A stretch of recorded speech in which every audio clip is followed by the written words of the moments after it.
We're in Oak Ridge Cemetery, specifically the area that was selected for the Lincoln tomb. In 1865, this is the area where a public receiving vault was to receive the remains of Abraham Lincoln and his son while future plans could be made.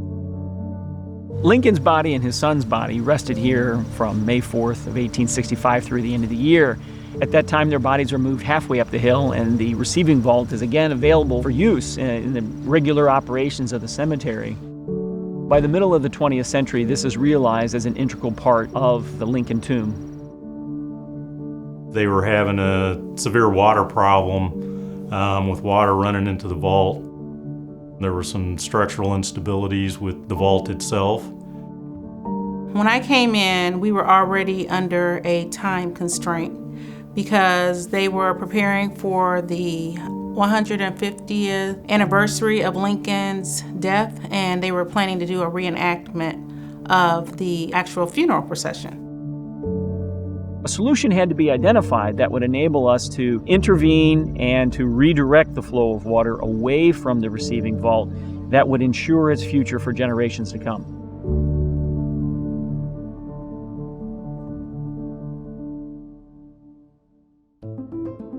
The act of design is basically communicating the work that needs to be done onto a set of construction plans.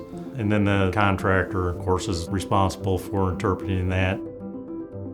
Fairgraham's work on the receiving vault is very interesting. I had the opportunity to witness the project, and it was fascinating to see the detailed work actually going in behind the receiving vault and looking at the way we can install barriers and create hurdles to protect the receiving vault for the future.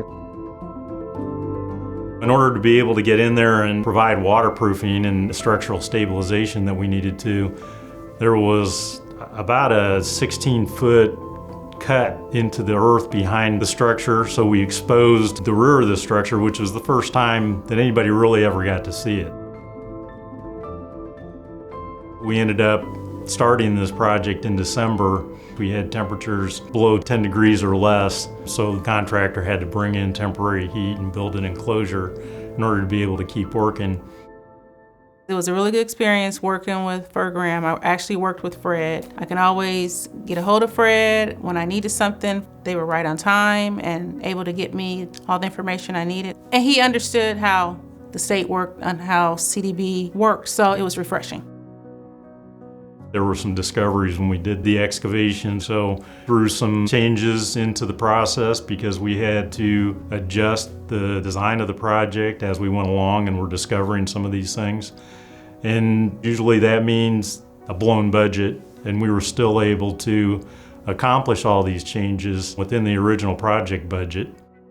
So in spite of the changes, in spite of the temperatures that we were running into, the weather conditions, we still managed to complete the project and have it ready for the funeral procession.